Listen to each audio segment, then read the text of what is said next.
Hey guys, this is Legally Brunettes, a podcast where we're going to be discussing everything that has to do with real estate in Puerto Vallarta. I am Orlando Santamaria, founder of Lex 360, which is a real estate law firm that specializes in real estate and immigration in Puerto Vallarta, Mexico. And my name is Kevin Victor, real estate agent with Hogar Realtors. Episode 1. Can I cancel a deal? This week, we're going to talk about problems. So, what? We don't like problems. No, we like a transaction to go as smooth as possible, but Yes, sometimes it just doesn't happen that way. So, what Yeah. happens when things start going south and either parties, one of them wants to get out? Depends on where the transaction we at. Okay. Like, for example, if we have the accepted offer, Yep.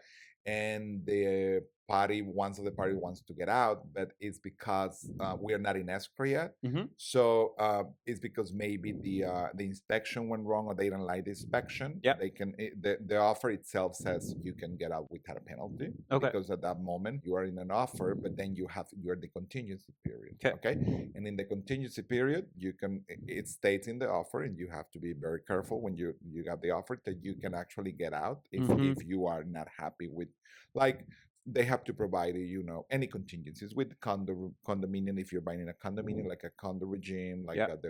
the minutes of the last assembly, things like that. The okay? rules, The financials. rules, financials, and if there is a special assessments and things like that. And also, if you have the inspection and you're not happy with the inspection, and you Yep. think like, oh no, I don't want to buy this because it's falling apart. Yeah. Whatever that be the reason. You should be, yeah. Yeah, I'm like, don't buy things that fall apart, please. Unless you're a fixer-upper with a ton of experience, otherwise stay away. Then you can do that.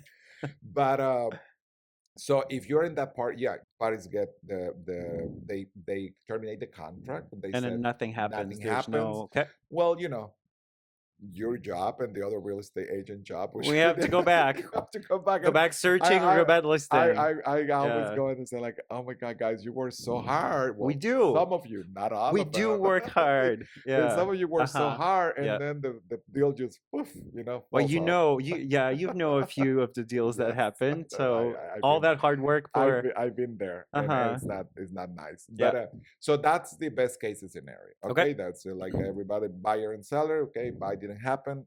No money in Buyer goes- escrow, No buy. money escrow. Buyer goes and buy another Okay. property. Seller puts the property back in the market. Yeah. Okay. Okay.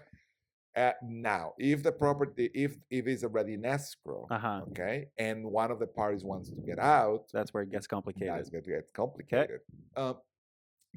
Normally the contract states that if the party wants to get out, Yeah. then they will lose the 10%, because the normal earnest money that you send to escrow is Yeah. the 10%. Okay, 10% of the purchase of price. the purchase price. $500,000 contract. $50,000. Yeah. $50,000. We're good in math. We did it.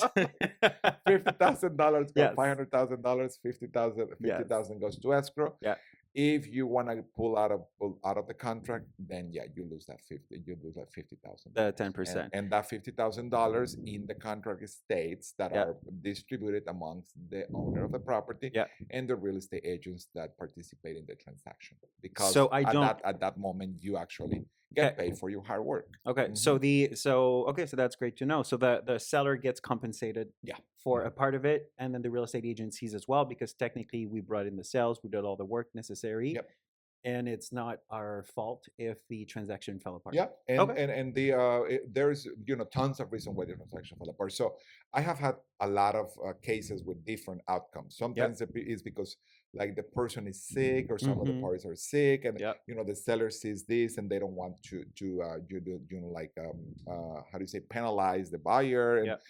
it's at the end of the day, we are doing transaction, but we're also dealing with human We're beings. exactly. We're dealing Uh-huh. with people. Yep. And depends on that specific case. That's how parties handle it differently. Mhm. I'm not with this. I'm not saying like, oh, if I'm sick, I'm not. No, like sometimes I don't care. The seller says, I don't care. The I don't care. contract says Uh-huh. I'm Yeah. gonna get my 10% off. So And it's in their rights to do so, Yes. because it's in the contract. That is correct. Correct. Yeah. Mhm. Okay.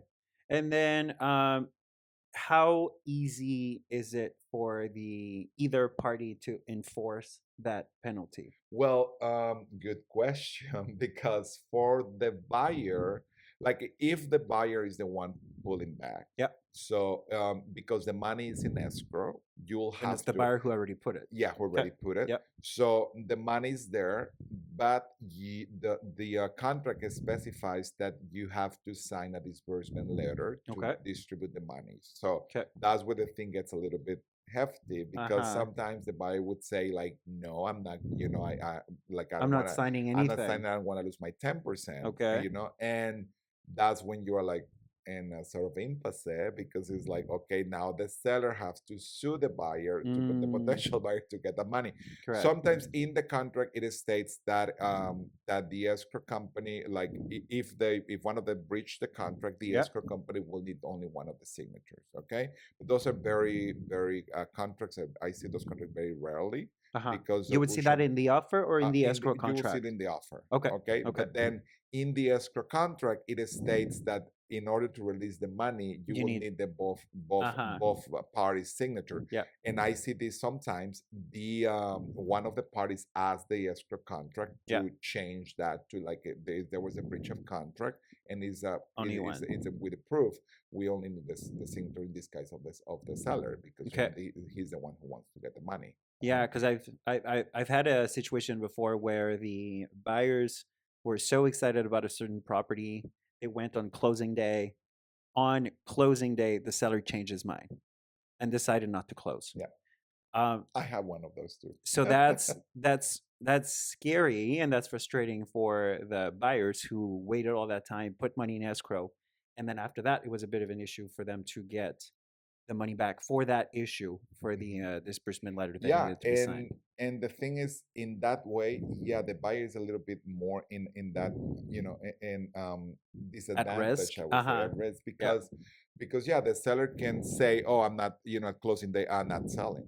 I had one case like that, but my buyers sued the seller, and the seller actually Rightfully had to- so. yeah, so the seller have to sell to them, Okay. and they at the end up buying. Oh, they forced the sale. Oh, they force him to sell, and they charge him with all the expenses of the lawyer. The legal fees. Oh yeah. Yeah, Oh yeah. correct. And that's how it should happen. That's how it should happen. Yeah. Like if your seller, it's like a, can I say asphalt?